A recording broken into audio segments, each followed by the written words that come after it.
What's up, everybody? Welcome to Mongols. This is our Riverhounds and Riveters Show. Joining us this week is Hounds' new coach, Adam Mitchell. Adam, welcome to the Hounds and welcome to the show, man.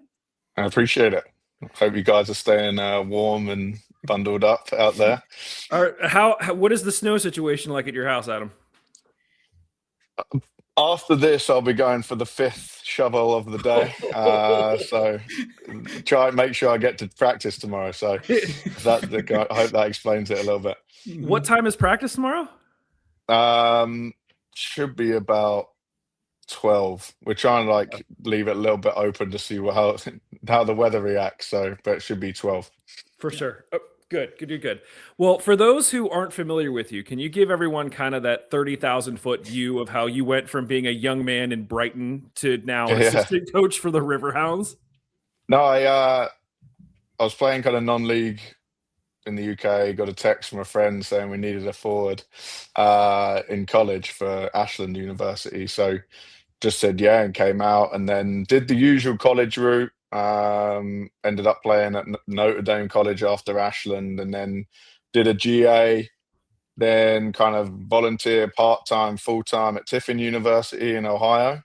And then my wife actually came to Pittsburgh for residency at UPMC, and the Duquesne job opened exactly that point, and got that one, and then had an amazing 6-7 years or whatever it was at Duquesne. And I think I just kind of built myself up from there, and here we are, kind of 2026 January, so at the Riverhounds. So it's been about 10 years of coaching so far, and about 15 in the US. So been a good journey. How did that jump from Duquesne to the Hounds happen? Did you know somebody here? Did they know of you, or how did that work out? I think it was a little bit of both. I think me and Rob have always been in touch just through recruitment, college recruitment, and we have a few mutual friends. He played at Charleston and I played at Notre Dame College. So although we didn't play against each other, I think we missed each other by about a year, maybe 18 months. So it's just one of those things. Once you're in this kind of area, it's a lot of mutuals and just knowing each other's games and coaching and talking recruiting. And so it kind of came about through that. Yeah. So Adam, that's kind of cool. When were you at Notre Dame College? Great question. 2013 to 2015 would have been my graduation. Okay.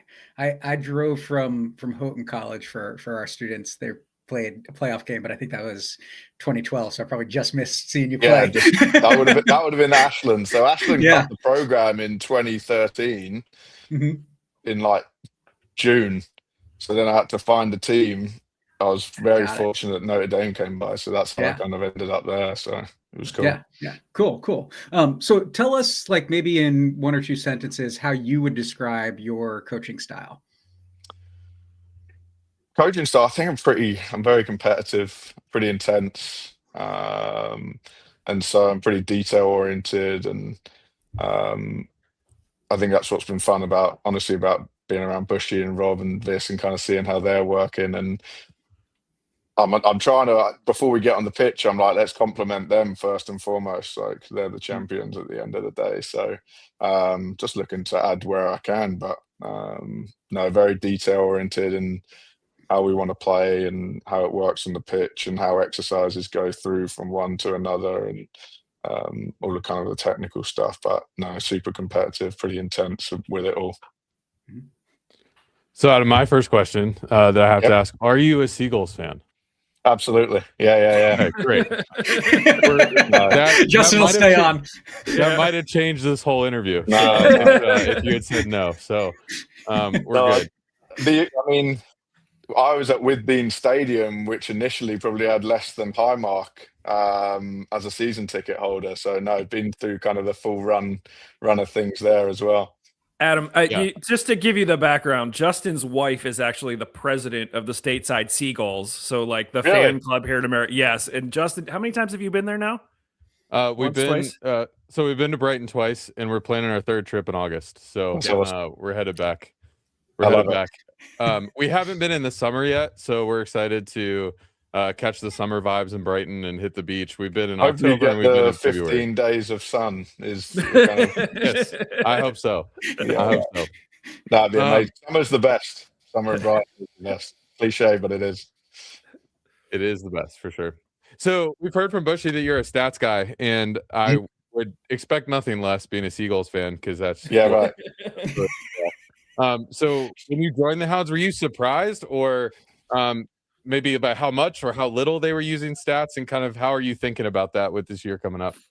I think it wasn't really a surprise, just through conversations, and I think just a little bit of knowledge of the club before, and how kind of the successes it had and how it worked. And then once we got rolling, because things started pretty quickly with, the combine and getting the roster and signing people. And so even me just getting in there, Rob, Vish, Bushy, they'd all started looking through some numbers anyway. And I think everyone kind of is. I don't think that's ever a secret now in football anywhere. So it was more, how can I show them what I've done in the past and how I can complement and add. And again, I wanted to research the USL Championship more than anything, because every league has its kind of nuances within it. And so then, even 6 weeks later, in a sense, since we all started chatting, we've kind of narrowed down the searches even more,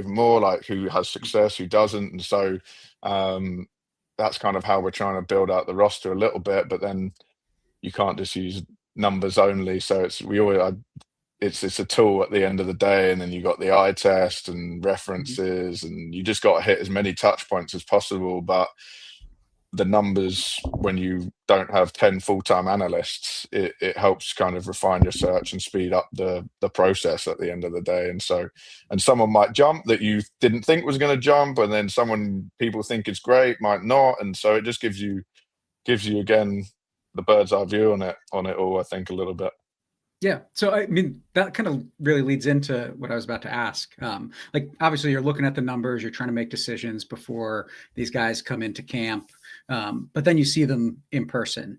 And so how do you kind of navigate what you see on the paper versus what you're seeing in person and make some of those decisions? And what are you looking for in trying to make that decision? Positionally is going to make a difference. So, obviously you don't want the same numbers from a forward that you would want a centre back. So you try and you're creating lists based on your kind of game model and what positionally you'd like to see. Especially with Rob now, he's something a little bit different. And so we look for those types of players. And then from the personality, which I think ultimately is like 75% of coaching anyway. What's cool about the roster right now and just getting to meet the boys is there is a ton of continuity from a big key group.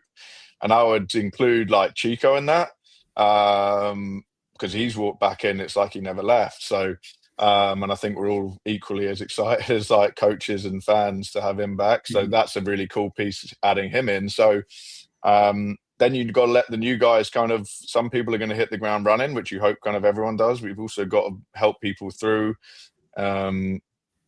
because there's always going to be little bumps in the road here or there, or a session or a game. And so it's making sure the data's right and they fit the style and they fit the responsibility on the pitch, but also managing a human being, as much as a cliche kind of as it is now. I think it's a massive part of it. So, and we've got some guys that have only been in Pittsburgh for the first time ever. So moving with families or moving on their own. And so all of that's just part of it. And that's what's really cool about the group and the leadership and the continuity is I think those guys are going to get an arm around them and a push all in the right direction straight away from those players that have been here. So it's pretty cool. Yeah. I know you don't want to get pigeonholed as the stats guy, but we're going to keep talking about stats, because anytime we would anytime we would talk to Bob would just be like, it's what I was feeling. And we're like, okay, cool. Right.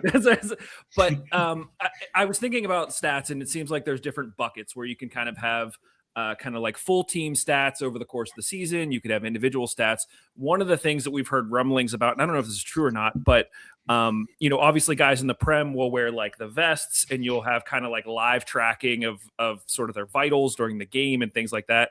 Are you thinking that the Hounds will do anything like that? Is there any sort of benefit to you guys at this level to be doing something like that? Just what are your thoughts? The GPS and heart rate stuff just came in actually last week. Oh, wow. Okay. So hoping to get with Sam and kind of start getting some baseline numbers from, and again, that gives you, based on your game model, how you want to play, teams in the league. So yeah, that's just come in. So pretty excited to kind of start using that and put that together too. Just like walk us through a quick scenario, because the vast majority of us are never going to be sitting on the bench while these like metrics are being tracked. How do you like give us a scenario how you use that to make a decision in the game? I think when you've got the live data, let's say you're playing player X who has a tight hammy or something like that, or whatever. Or if you know that they're not quite as fit as they need to be based on they've been out for 2 weeks or whatever. Again, it's kind of like the recruiting numbers. You don't use it it's not like hard and fast. If this happens, then do this, or if this happens, do that. You're just monitoring a situation. So like there's sprint numbers people hit, there's high intense distant numbers that people hit, there's overall distance that people hit. And so really, I think the GPS is more of a tool for,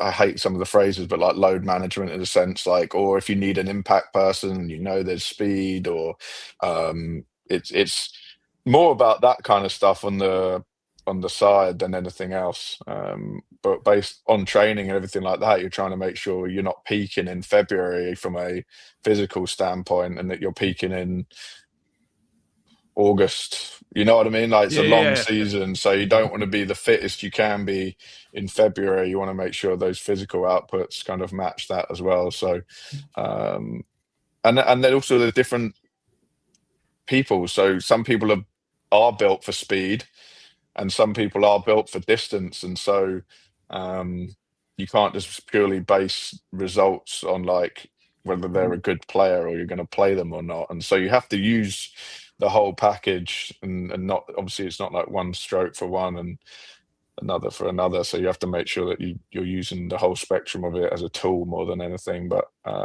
it's interesting once you start seeing it and getting into it. Yeah, for sure. Yeah, and that kind of leads to the next question. I think a lot of us, when we watch soccer, we can watch a game and we do our post game full 90 that Liz does, and she'll interview people. Oh, that was a great game. They don't know why. A casual fan may not know why the team played well or why the team didn't play well. Sometimes games look bad and you end up winning them or drawing them when they shouldn't have. Sometimes games look really good and you don't win. So is there a stat or two that you're kind of looking at that you go, that's kind of an indicator of what's going well, what's not? Are there stats that people never really talk about that you like talking about that I think, would help maybe a casual fan understand the game a little bit more? Yeah, I think we actually just were on the call about this today. We want to nail down like our team kind of KPIs, so like the key performance indicators for us as a team. And so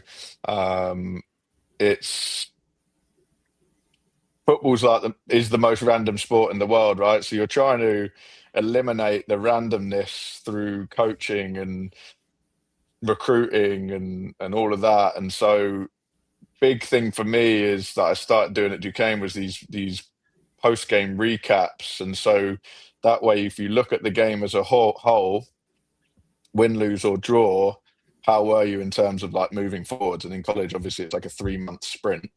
And so it's a little bit different. And so we want to get down those KPIs this week and talk about them. And then you can measure them from training and film, and you can get the guys to look at them. And so I wish I'd give you more information on that, but we know what we want. I think you guys, again, I don't think a whole lot's going to change from what you guys have seen through the years. When you win the league, hopefully you don't have to adjust. You don't want to adjust too much just for the sake of adjustment. And so those are kind of the big ones we need to nail down at the moment. I think again, it's a bit of Arteta loves talking about it, but your duel rate. So if you win more of your duels than you lose, you're probably in with a pretty good chance of winning the game, whether you you're a team that defends in a low block, or if you're a pressing team, if you're above average, and you're kind of in that plus 50% mark with your duel rate, you're going to have a good chance at winning games. And so that's a very easy one. And then every team's probably got their own kind of KPIs based on like style and game model and all of that. So those are the big ones. Yeah. I mean, so obviously you're studying these things day in and day out. Over the past few years, like expected goals has kind of become a big thing in soccer overall. Yeah, right.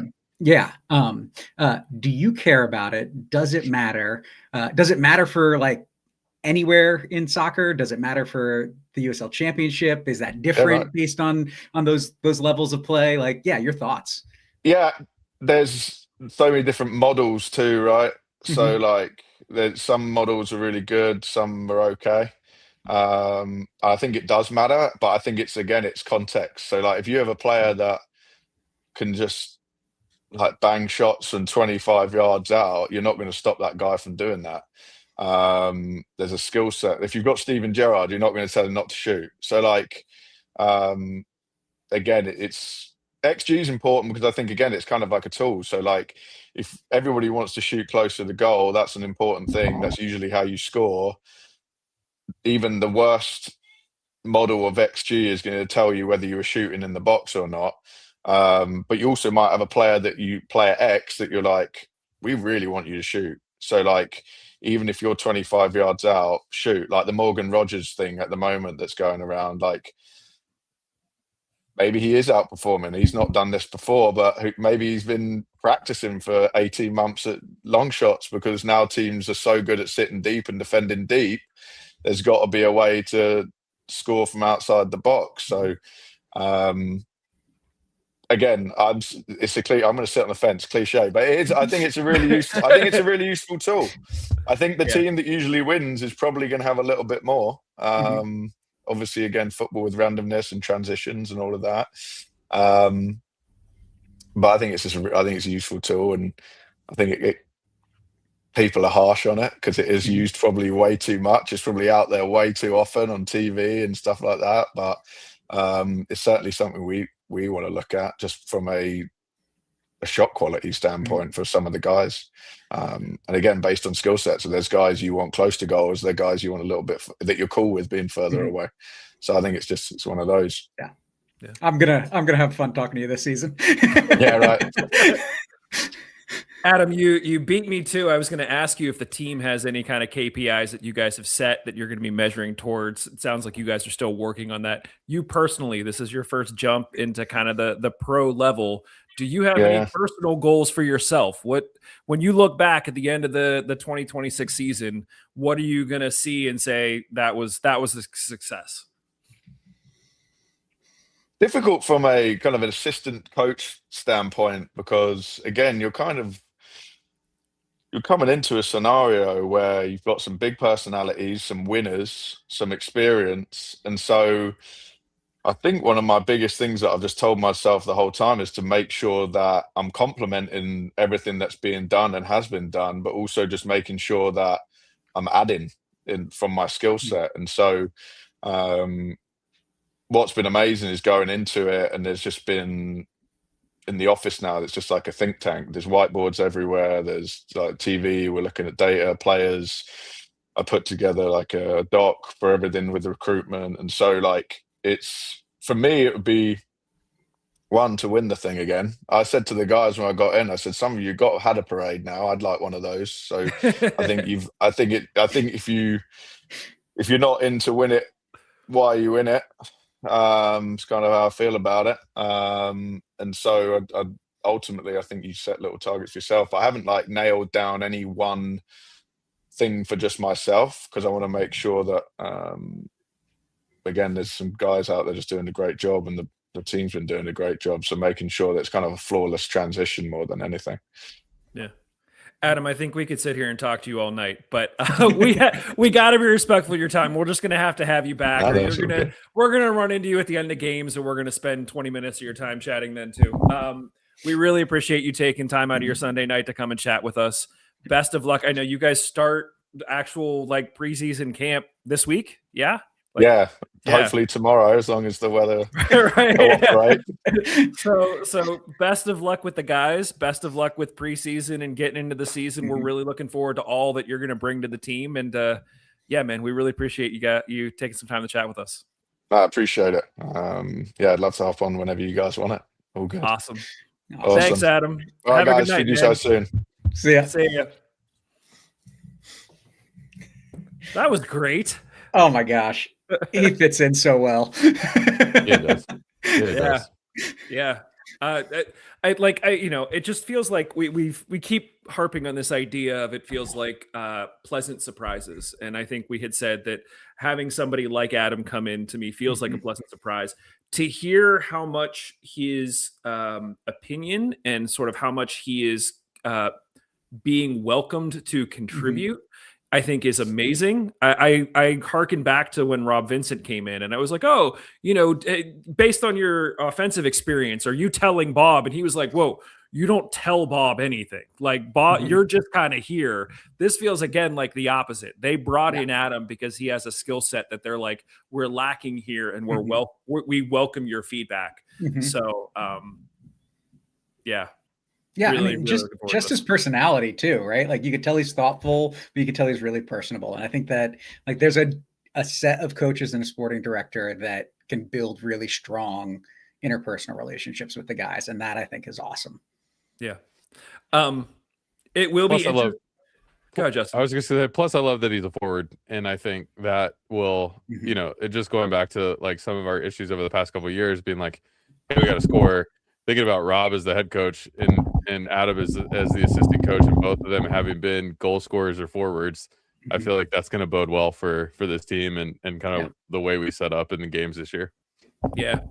Josh Brown, -X11 asked, will the Hounds still be playing Lily Ball next year, or some modified version, or something else? I think everything that we've seen and everything that we've kind of heard makes us think that it is not going to be Lily Ball. It's going to be something else.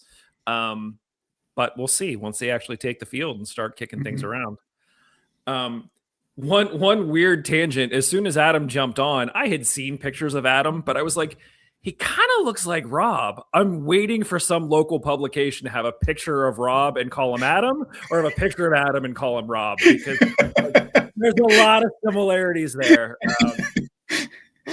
But maybe we should have them both on at the same time and just see if we can confuse people. It'll happen at one of the winter practices when both of them have beanies on, and they're trying to keep warm. And they have the coat and the beanie, and the beards are, it'll happen. Yeah, exactly.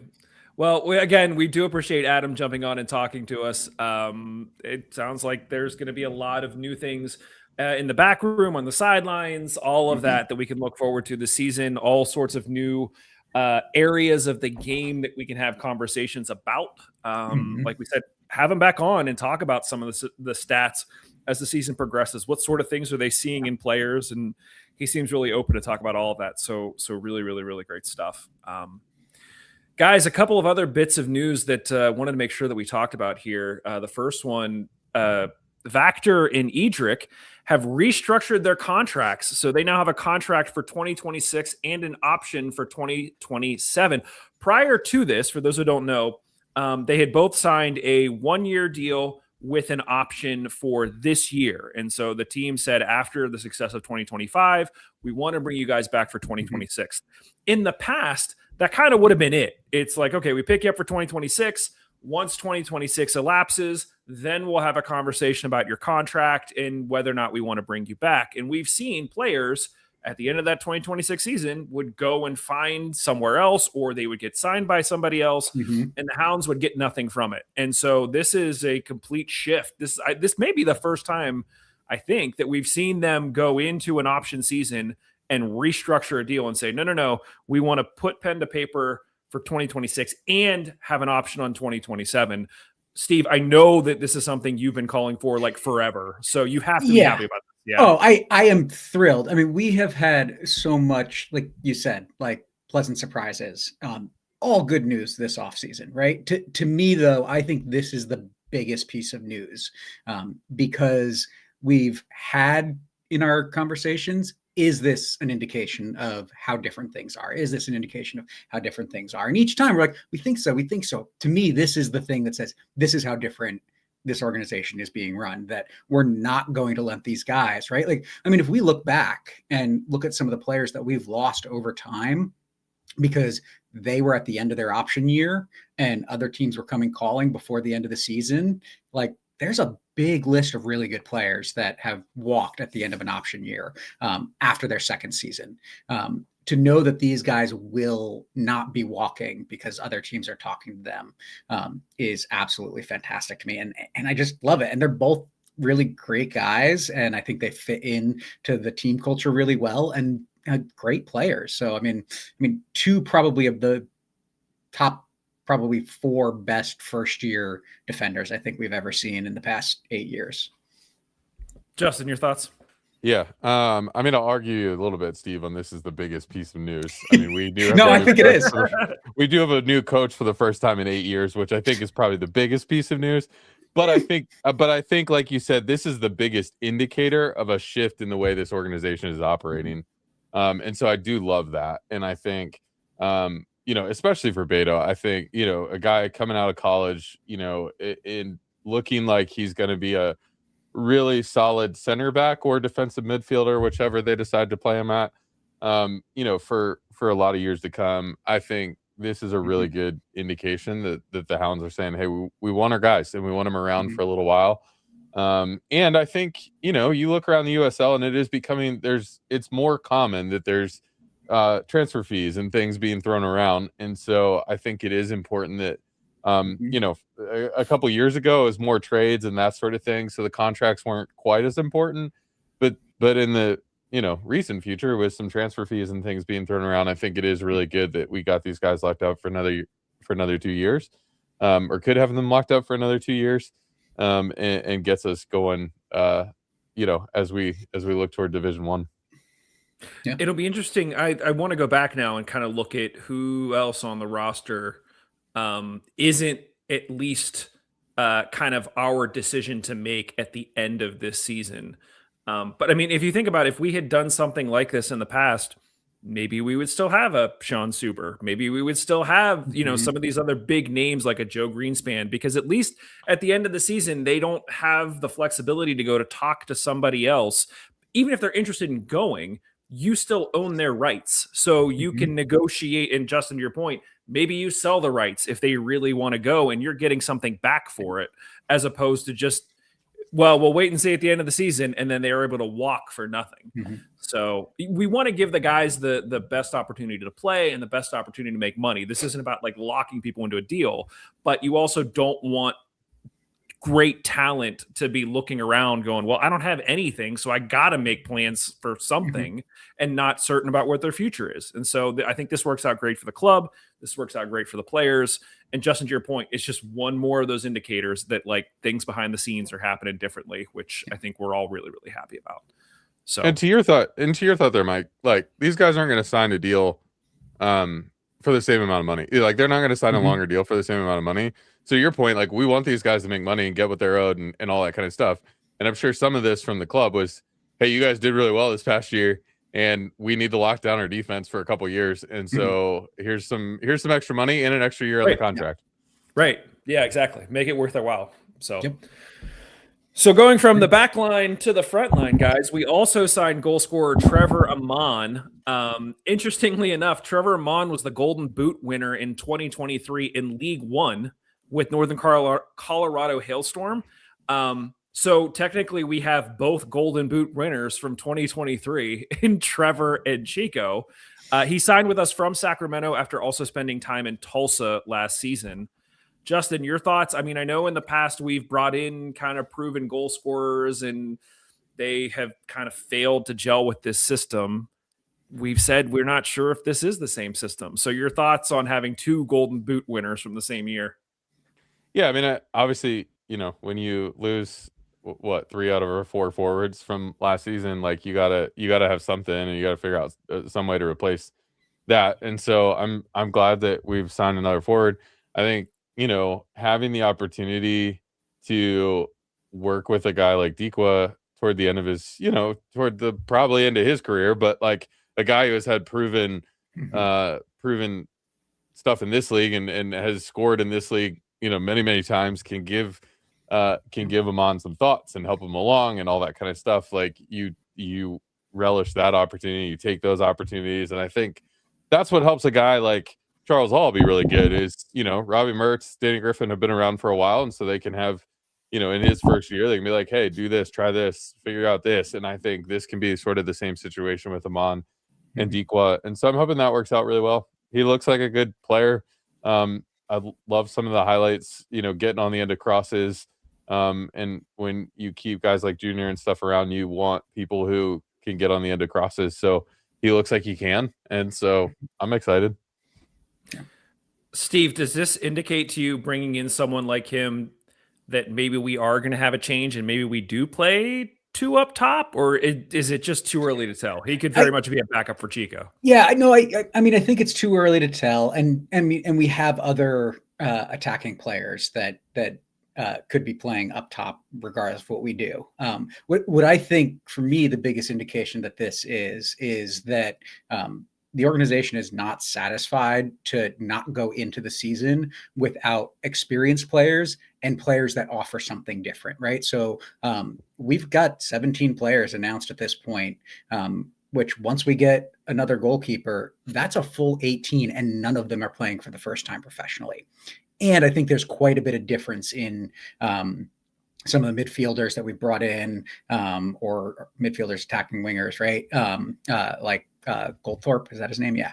I think Amon brings something a little bit different than what Chico or what Larson has, right? And so, Souza looks like a very different type of defender than I'd say what else we've got option-wise. And so I see this as much more, hey, we are not just putting together guys that are going to compete for minutes, but we're also putting together a team that has the quality that when we need to change something up, we're not doing it like substitution, or doing a defender for a forward for a defender. We're actually changing things tactically.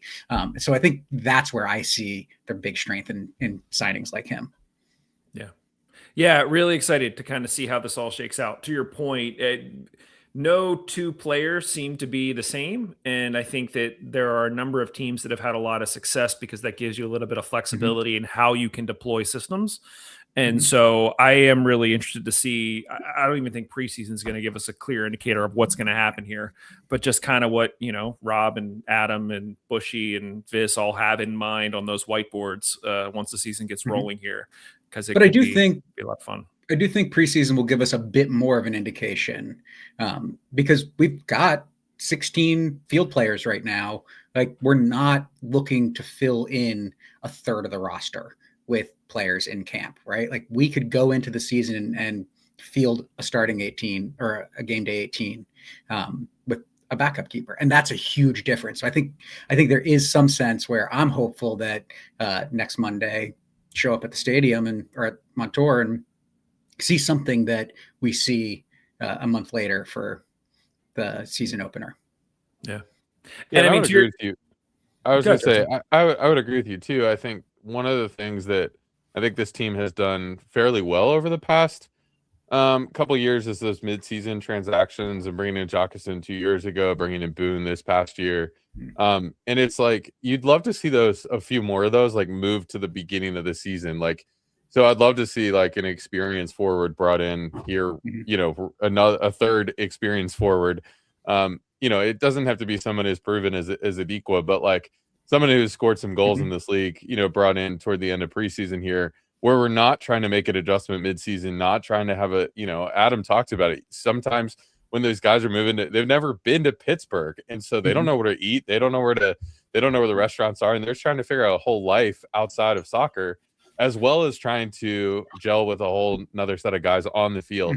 And so I would love to see a couple more of those signings, right now, where they have almost a full they may not have the whole preseason, but they at least have most of the preseason to get gelled with the rest of the team.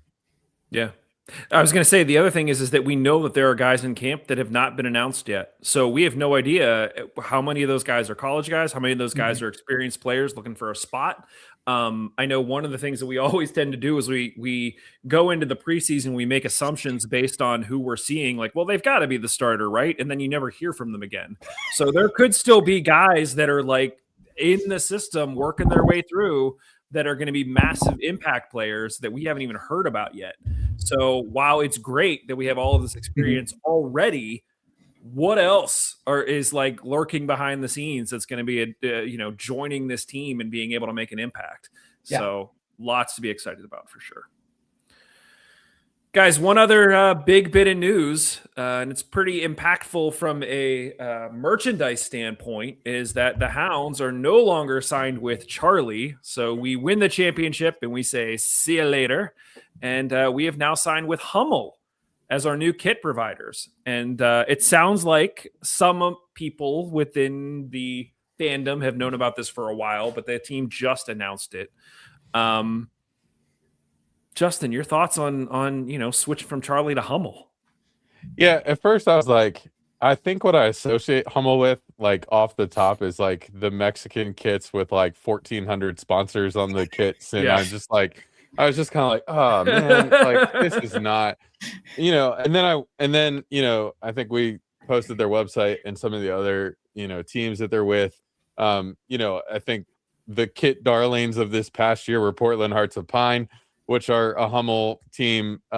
Forward Madison has been on the, everybody's been talking about Forward Madison and their kits, and they're also a Hummel team. And I think the other team that we see a lot is Charleston, and I've very much appreciated Charleston's kits over the past couple of years, and they're also a Hummel team. And so that gave me a lot more confidence of like, okay, we're not getting a white T-shirt with 1,400 sponsors on it. We're getting a well-designed kit, and so I'm excited to see what they create for this year, and hopefully that fixes some of the supply issues as well. This is true, Steve. The other rumor swirling, and it's probably not Hummel's fault at all. It sounds like a lot of the designs come from in-house, but the hoops might not be making a return. Thoughts on that? I mean, we've had a couple seasons without them, and when they came back, it was beautiful. I mean, it's the same issue I think I have with U.S. soccer. Like, give me an identity with the kit. So it doesn't have to be exactly the same all the time, but I want something that like maybe it's not full like black and yellow hoops, but something that harkens to that in the elements or the design, right? Like maybe you want something a little more all black, but you've got some like pinstripes or something of yellow going through it, right? Like I think like that's just, I don't like it, right? Like you see global soccer kits for teams around the world, for countries around the world. And it's like, when you see that kit, what that kit is, if you pay attention. And I think that's the thing with the Bumblebee kit. You see everything from the Bumblebee kit to that hoops behind you, and you see kind of the evolution through them and a couple years off in there, but it's like, oh yeah, that's a Hounds kit. And I think anybody in the USL that pays attention knows it's a Hounds kit. And so for me, it's just like, that's what I want. And Hummel's logo is a bumblebee, so like it just felt perfect. But we'll see. If you follow us on Instagram, we don't post over there a ton. But Peter, who's been on the show a ton, he's part of this crew, put out some mock-ups. They are not official mock-ups. These were just kind of like what he had in mind. They were amazing. I told him I would buy any one of those. So I would. And I'm annoyed at him because they're so good that I'm not going to get something that good. He did a hoop variant that makes it like almost like wavy. So it still looked like hoops, but it was just a little bit different, a little bit tweaked to it, an evolution to it that looked amazing. So we'll see. We know we've talked to, I think it's Ben, who's in charge of kind of those designs. We've had him on the show before, talked about that process. We'll have to kind of see what Ben and his team come up with, and maybe have him back on the show and pick his brain a little bit. I know the bridge design that we had 2 years ago was, I think, a hit. People loved it. It sold like crazy all over town. But I think for those of us who've been around for a while, Steve, to your point, I think we like the identity of the hoops. I'm saying I was all opposed to it until last season. And then I was like, fine, I'm on the bandwagon. Let's go. We won a championship with it, so True. like let's stay with the hoops. I appreciate the blazing honesty, Mike. I'm just saying, like I get, whatever. You take in new information, you make a new it's opinion, beautiful. I love it. Justin, are you going to be disappointed with no hoops? No, I'm more. I think I'm more. As long as it's black and yellow, I'm good with it. And I think one of the things I have not particularly liked about the Hounds kits over the past couple of years is the extreme use of gray. And I'm like, that is not a Hounds or a Pittsburgh color. And so that's been the one disappointing. So as long as it's black and yellow and you can tell it's black and yellow and it doesn't look black and gold, what a real gold, but it has to be a Steelers, Pittsburgh, gold. Then we're good. I'm happy. I say the Pens for a while did that like Vegas gold, which is now almost like the USL Championship gold. It's like a champagne. Yeah, I wouldn't want to see that. We got to keep the color scheme. I don't think that they would deviate from that. I would hope not. But yeah. So yeah. Guys, that is the predominant news. As we mentioned with Adam, practice starts this week. So we are here. We know the preseason kicks off February 1st or 2nd is our first game. So that's literally like a week away, which is insane to say that we're almost already through January. But we know that a bunch of the guys have been in town. We know a bunch of the guys have been training together already, which is great. Adam alluded to the fact that he's already walking into a locker room with a bunch of characters and a bunch of personality. And it will be interesting to see how kind of the new guys integrate into that. Because especially, we talked a lot last season. Yes, we won the championship, but that was probably not our best team in quite some time. So, how do these guys kind of take the championship, kind of put it in their back pocket and then realize that there's still a lot of work to do and press forward will be very interesting to kind of see. So, lots to come. Yeah. Guys, any other kind of final thoughts before we get out of here on this one? Nope. I think I'm good for today. Yeah. Justin, what's the snow situation like in Lebanon? We are probably somewhere between 10, 12, 14 inches, somewhere there. And so I think we've done two rounds of shoveling today. And probably going to wait until tomorrow to do the next one. But we're trying to keep things clear. And then I realized I'm going to have to dig out my car tomorrow. But it'll be interesting to do. Yeah. My kids are supposed to be remote tomorrow, and one of them is already trying to angle to go skiing tomorrow instead of being remote and dialing in on his phone from the slopes. And I'm like, I don't know about that, dude. That might be pushing it. So we have a traditional snow day tomorrow, and so they took the Friday before Memorial Day that we were supposed to have away. So that'll change things a little bit for us later this spring, but I think after this, then we go to flexible instruction days. So just go. Yeah. You're fine. Yeah. All righty. Well, hopefully everybody is staying warm. Hopefully everybody has power. Hopefully everybody can shovel out. It's going to be a cold week ahead. Hopefully it doesn't, limit the team at all in terms of preseason and getting ready for the big show here, guys. Stay warm. Thank you, everybody. We appreciate that everybody is joining us live or is listening to this. We appreciate all the comments. We see them. We try to throw some up on the screen. And once again, thanks to Adam for joining us. We anticipate a massive season from him as well.